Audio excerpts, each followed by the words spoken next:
4 mountains of muscle blocked the only exit, the cold Los Angeles rain slicking the pavement. "You're about to learn fear," the largest one sneered, cracking his knuckles. He didn't know the man standing calmly before him was a ticking time bomb. 8 seconds later, all 4 were unconscious. Los Angeles in the late 1960s was a city of glittering facades and vicious undercurrents. For a martial artist trying to break into a television and film industry dominated by towering, square-jawed leading men, the landscape was fraught with prejudice and silent mockery.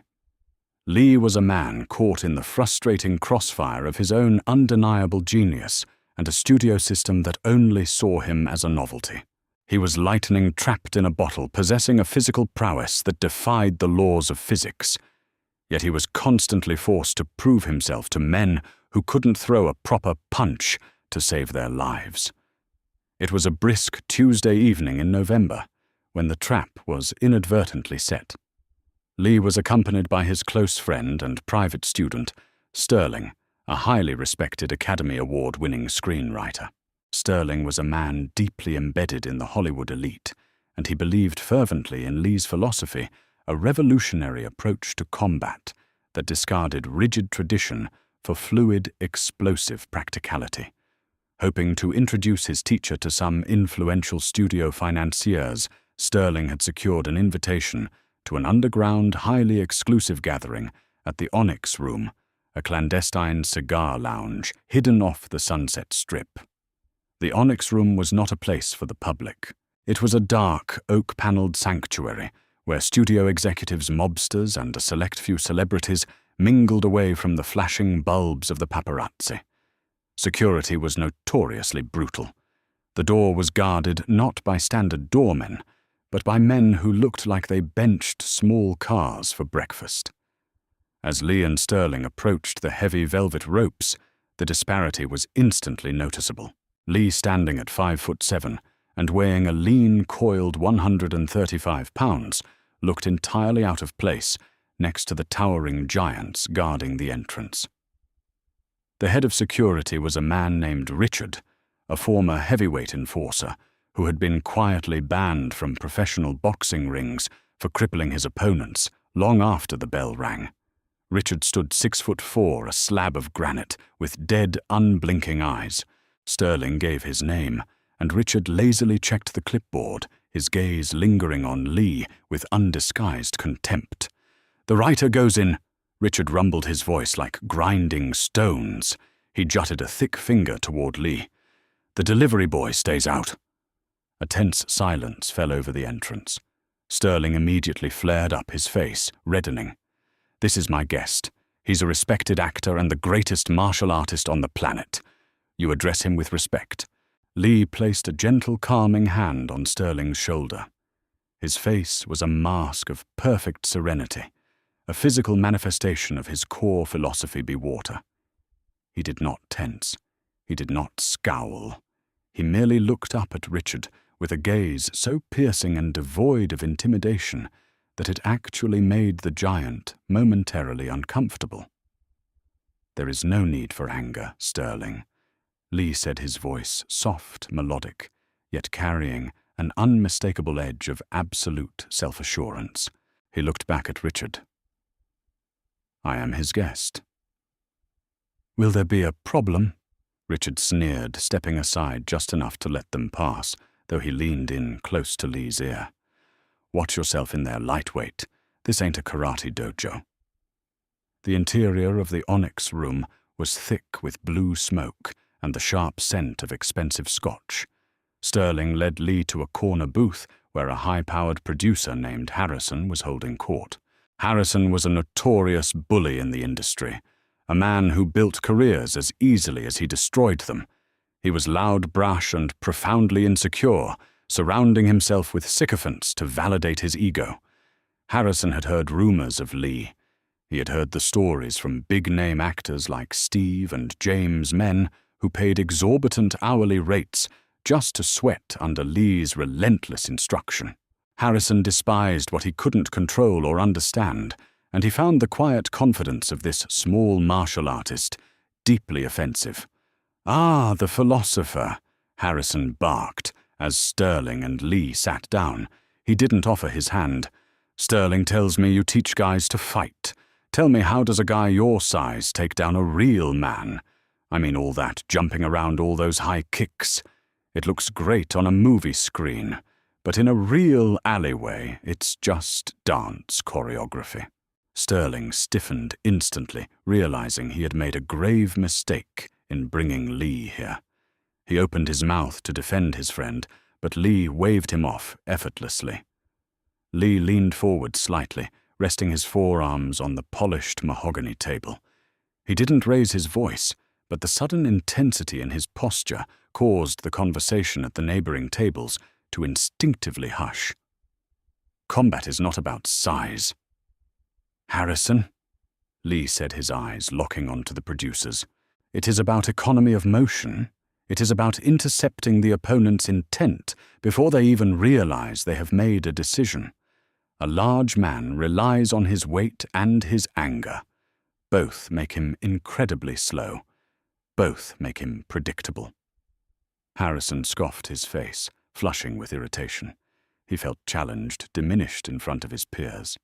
He hated the calm certainty in Lee's voice. "Predictable, huh? You think you could predict someone like Richard outside, the guy would break you in half before you could do one of your little theater bows?" "I do not bow in an alleyway," Lee replied smoothly. "And I do not predict. I respond. If your man Richard were to attack, his sheer mass would be his undoing. It takes too long for a heavy object to change direction." The words hung in the air. It wasn't a boast. It was a simple, scientific statement of fact. But to Harrison, it was a direct insult to his authority and his world view. A dark, spiteful idea began to form in the producer's mind. He wanted to see this arrogant, philosophical martial artist humiliated. He wanted to break the myth. Harrison subtly motioned to a waiter, whispering a quick, sharp instruction into the man's ear. The waiter nodded and hurried away toward the front of the club. The wheels of a dangerous confrontation had just been set into motion, and a casual evening in Hollywood was about to transform into a brutal lesson in reality. 30 minutes passed. The atmosphere at the table had grown exceedingly frigid. Harrison continued to pepper the conversation with veiled insults and passive-aggressive jabs regarding traditional martial arts, failing completely to grasp that Lee was the very man actively dismantling those traditions in favor of modern, brutal efficiency.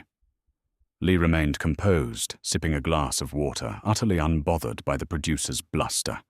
It was the calmness that infuriated Harrison the most.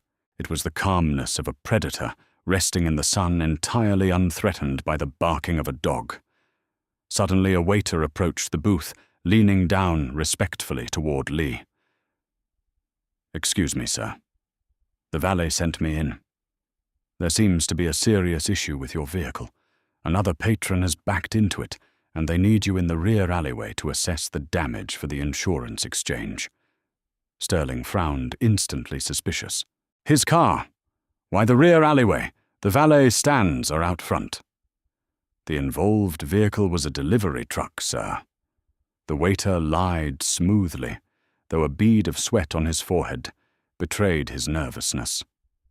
"It's pulled around to the loading dock in the back. The manager asks that you step out through the rear exit to handle it." Lee looked at the waiter, then glanced at Harrison. The producer was staring intently at his whiskey glass, a faint, ugly smirk playing on the corner of his lips. Lee was highly intelligent. He possessed a street-smart intuition forged in the rough rooftop fights of his youth. He smelled the setup instantly. There was no delivery truck. There was no accident. Yet Lee also possessed a warrior's pride. To refuse to go would be to show hesitation, to validate Harrison's belief that his martial arts were merely theoretical. More importantly, Lee knew that backing down from a bully only emboldened them. Sometimes the only way to deal with a lingering threat was to walk directly into the jaws of the trap and break its teeth. "Very well," Lee said quietly. He stood up, smoothing the front of his tailored jacket. "I'll come with you," Sterling said, rising to his feet, sensing the danger. "No, Sterling," Lee said, his tone leaving no room for argument. "Stay here. Finish your drink. I will be right back. It is merely a formality." Lee followed the waiter through the labyrinthine corridors of the club, moving away from the music and the chatter deep into the industrial bowels of the building. They reached a heavy reinforced steel door marked "Exit." The waiter pushed it open, gesturing for Lee to step through.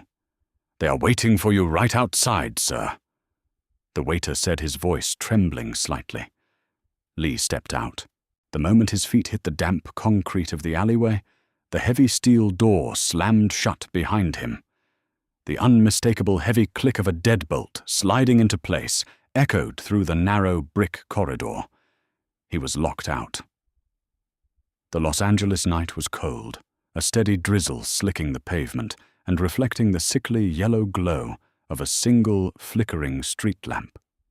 The alley was a dead end, walled off by towering brick buildings on three sides. It was a cage. Lee didn't turn back to check the locked door. He didn't panic. His breathing, which had been relaxed and shallow, instantly shifted deeper into his diaphragm. His eyes adjusted to the gloom. Standing beneath the flickering street lamp, blocking the only path out to the main street, were four men. Richard, the giant head bouncer from the front door, stood in the center. Flanking him were three others, Jack, William, and Henry. All of them were massive, hand-picked by Harrison for their sheer size and capacity for violence. Jack was an ex-biker, broad-shouldered with scarred knuckles. William and Henry were brothers, both towering collegiate football rejects who had found lucrative work hurting people for money in the Hollywood underground. They formed a loose half-circle, slowly closing the distance. The combined weight of the four men easily exceeded 1,000 pounds. They were moving in to crush him. "Well, well, well," Richard growled, his voice echoing off the wet brick walls. He reached into his coat and casually pulled out a pair of weighted leather sap gloves, slipping them onto his massive hands. "Looks like the philosopher got lost. No delivery truck out here, lightweight. Just us." Lee stood perfectly still in the center of the alley. The rain began to fall a little harder, tapping against the shoulders of his jacket. He didn't drop into a traditional martial arts stance. He didn't raise his fists.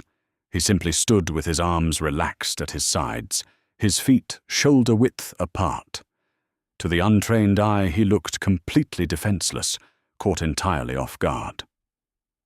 "I see Harrison lacks the courage to speak to me himself," Lee stated, his voice ringing out clear and steady in the dark alley. There wasn't a tremor of fear in his tone. "He sends his dogs instead." Jack the ex-biker laughed, a harsh, barking sound. "Talk all you want, little man. The boss said you need a lesson in reality. Said you think your little dances work in the street. We're going to show you how a real street works." "You are making a mistake," Lee said calmly. It was not a plea. It was a clinical warning. He was offering them one final chance to walk away. "You have been paid to intimidate me. You have done so. You can leave now, and I will not pursue this." The four giants burst into genuine, booming laughter. The audacity of this small man trapped in a dead-end alley against four trained brawlers telling them they could leave was utterly comical to them. Richard stepped forward, closing the gap to mere feet. He loomed over Lee, blocking out the light from the street lamp. The sheer physical presence of the man was suffocating. He looked down at Lee, his eyes cruel and empty, relishing the violence that was about to unfold. He cracked his thick neck, a sound like a snapping branch in the quiet alley. "You don't get it, do you?" Richard sneered, raising his heavy, sap-gloved fists. He looked at Lee with absolute, terrifying certainty. You're about to learn fear. What happened next defied the comprehension of the four men. They expected him to cower. They expected him to run for the locked door. They expected him to raise his hands in a futile, desperate guard. Instead, a chilling transformation occurred. The calm, polite philosopher vanished. The relaxed posture dissolved. In a fraction of a second, Lee's eyes turned dead black and completely devoid of human empathy. He did not look at them like a victim. He looked at them the way a butcher looks at meat. He shifted his weight, his lead foot sliding an inch forward, his hands floating up into a loose, unreadable guard. The ticking time bomb had just hit zero. Time didn't slow down in the alleyway. It compressed. For men accustomed to the drunken, telegraphed brawls of bar rooms and the predictable rhythm of boxing rings, what Lee unleashed was a phenomenon they could not process. It was a violent symphony of physics and intent executed with a lethal precision that shattered their understanding of human capability. Second one. Richard, overflowing with the arrogant certainty of his own mass, lunged forward. He initiated the assault with a sweeping, looping right hook aimed directly at Lee's temple. In Richard's mind, the sheer weight of the sap glove would be enough to crack the smaller man's skull. But the punch was a gross violation of economy. It traveled in a wide arc, signaling its arrival a mile away. Lee did not step back. He did not raise his arms to absorb the blow. His philosophy dictated that defense and offense were not separate actions. They were one simultaneous breath. As Richard's arms swung, Lee lunged forward, sliding inside the arc of the giant's reach. With a velocity that snapped the damp air, Lee drove a devastating oblique stop kick directly into Richard's lead knee. There was a wet, sickening crack that echoed off the brick walls as the joint hyperextended backward under the focused impact. Before Richard could even register the agonizing pain, before the scream could even form in his throat, Lee pivoted on his planted foot. His fist traveled a mere 3 inches from his chest, striking upward into the soft cartilage of Richard's throat. The giant's eyes rolled back, his brain starved of oxygen and overwhelmed by trauma. The 6'4" enforcer dropped to the wet concrete like a demolished building. Seconds 2 and 3. The sudden thunderous collapse of their leader sent a shockwave of confusion through the remaining 3 men. Jack, the heavily scarred ex-biker, operated on pure brutal instinct. Seeing Richard fall, he bellowed in rage, drawing a concealed heavy brass roll from his leather jacket. He charged, raising the metal high to bring it crashing down on the back of Lee's neck. But Lee was no longer where he had been a fraction of a second before. He was water flowing into the spaces his opponents left vulnerable. As Jack charged blindly, Lee sidestepped with ghostly grace. He reached out his left hand, slapping down hard on Jack's attacking wrist in a perfect pak-sao trap, pinning the weapon in midair. In the same unbroken motion, Lee's right arm whipped forward, the point of his elbow, burying itself deeply into the center of Jack's sternum. The breath violently exploded from the biker's lungs in a misty spray of rain and saliva. As Jack doubled over, paralyzed by the strike to his solar plexus, Lee unleashed a rapid, snapping back fist directly to the side of the man's jaw. The concussive force scrambled Jack's equilibrium instantly. He folded over his own knees and collapsed face first into a cold puddle entirely motionless. Seconds 4 and 5. 2 men were down in 3 seconds. Panic, cold and sharp, finally pierced the adrenaline-fueled haze of William and Henry. The football-playing brothers realized with horrifying clarity that they were not hunting a man. They were locked in a cage with an apex predator. Survival instinct overrode their contract with Harrison. They attacked simultaneously, hoping their combined size would overwhelm the shifting shadow before them. William rushed from the left, Henry from the right, attempting to crush Lee in a pincer movement. This was their fatal error. Lee used their aggression to choreograph their downfall. He darted aggressively toward Henry, baiting the larger man into a desperate, grasping grapple. Just as Henry's thick arms closed like a vice, Lee dropped his center of gravity, flawlessly slipping beneath the grasp. Henry, unable to halt his forward momentum, crashed headlong into his own brother. Seconds 6, 7, and 8. The brothers tangled together in a clumsy, off-balance heap. Lee rose from his crouch like a coiled spring released. He unleashed a blinding flurry of chain punches, a staccato rhythm of vertical fists, firing like pistons, blurring into a continuous stream of kinetic force. He struck William's unprotected ribs, the rapid impacts sounding like a drum roll against hollow wood. William gasped, staggering sideways, clutching his side. Lee seamlessly shifted his target back to Henry. Planting his lead foot, Lee torqued his hips, channeling every ounce of his 135 pounds into a single devastating sidekick. His heel struck Henry perfectly in the liver. The body's reaction to a liver strike is involuntary and absolute. The organ, engorged with blood, sends an electrical shockwave of unbearable agony through the nervous system, instantly shutting down the legs. Henry let out a high-pitched, breathless wheeze, his eyes wide with unadulterated shock. He crumpled to the ground, in a fetal position, utterly incapacitated. William, seeing his brother fall and gasping through fractured ribs, looked at the small man standing amidst the carnage. He raised his hands, stepping backward until his spine hit the wet brick wall. He was shaking violently. He did not want to fight. He did not want to move. He only wanted to survive. Lee stood perfectly still in the center of the rain-slicked alley. He did not pursue the broken man cowering against the wall. He did not breathe heavily. He merely lowered his hands, returning to the relaxed, serene posture he had held when the confrontation began. Exactly 8 seconds had passed since Richard sneered his final threat. 4 giants lay defeated, their blood and pride washing away into the Los Angeles storm drains. Lee had not simply beaten them. He had systematically dismantled their reality. He had shown them fear. The alleyway was graveyard quiet, save for the steady drumming of the rain and the pathetic, ragged breathing of the men on the concrete. Lee adjusted the cuffs of his tailored jacket.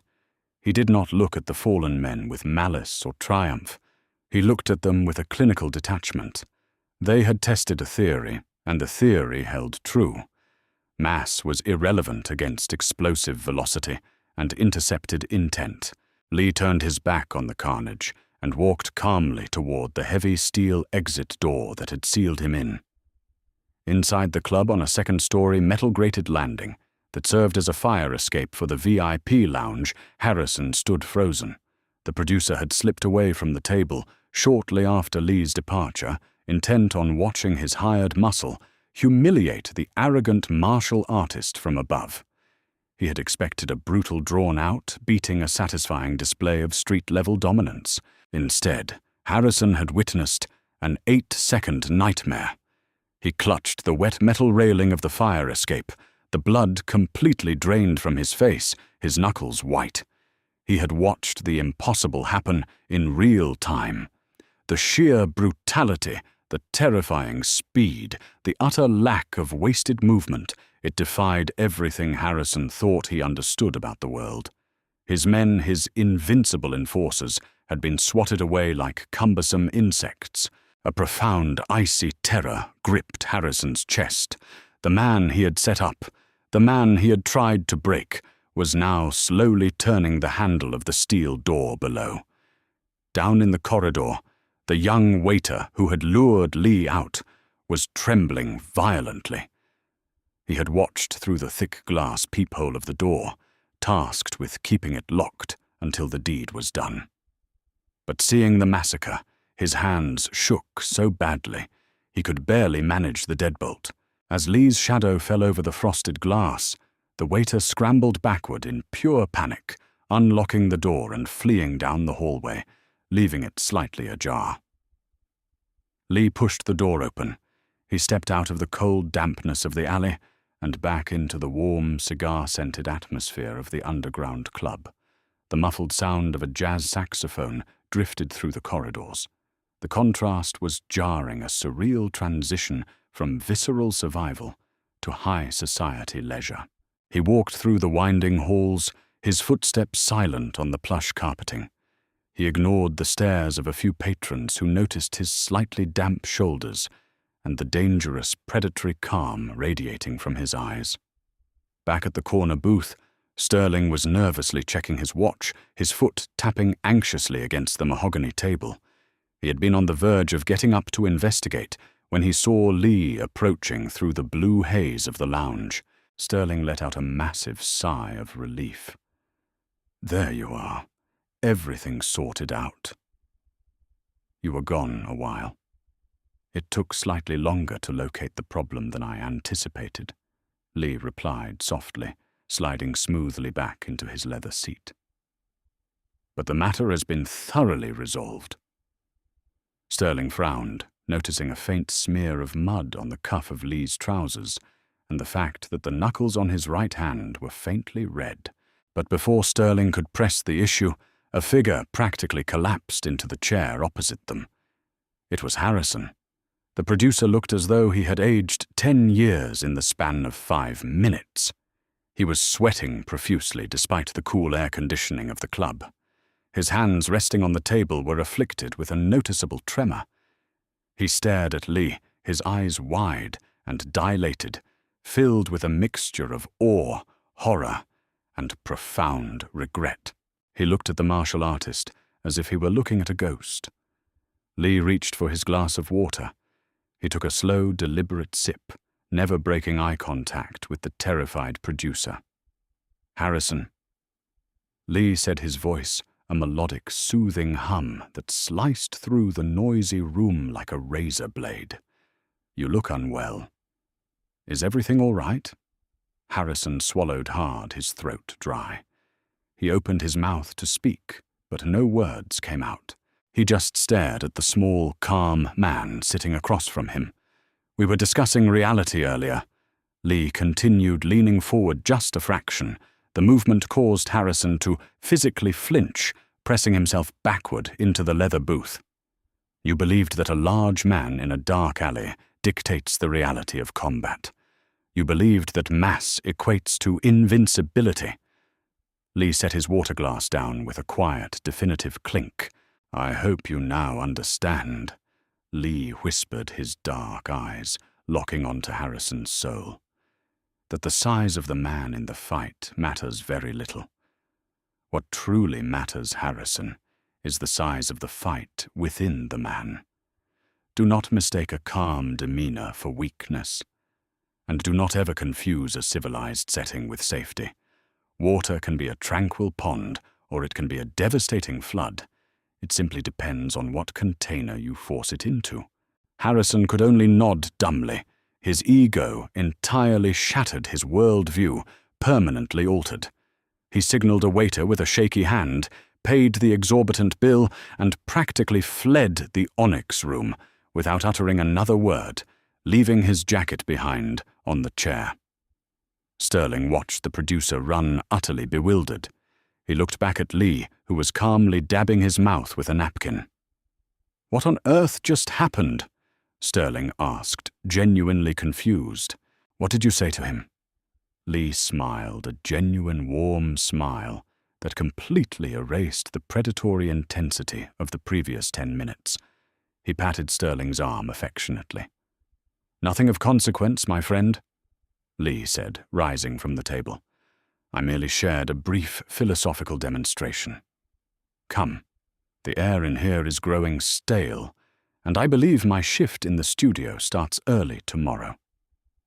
Together they walked out of the Onyx room. The bouncers at the front door parted, like the Red Sea, keeping their eyes glued to the floor as the small, impeccably dressed martial artist walked past them. The legend of that night would spread through the Hollywood underground like wildfire, whispered in hushed tones by stuntmen and studio heads alike. It became a cautionary tale, a brutal reminder that the greatest dangers rarely announce themselves loudly, and that true power does not reside in the size of the muscle, but in the blinding speed of the mind. That legendary night in the Los Angeles rain proved one undeniable truth. True martial arts isn't about size, it's about explosive efficiency. Lee's philosophy of the intercepting fist turned an ambush into an 8-second masterclass in survival. If you were captivated by this incredible true story of strategy and speed, hit the like button, share it with your friends, and subscribe for more untold legendary tales.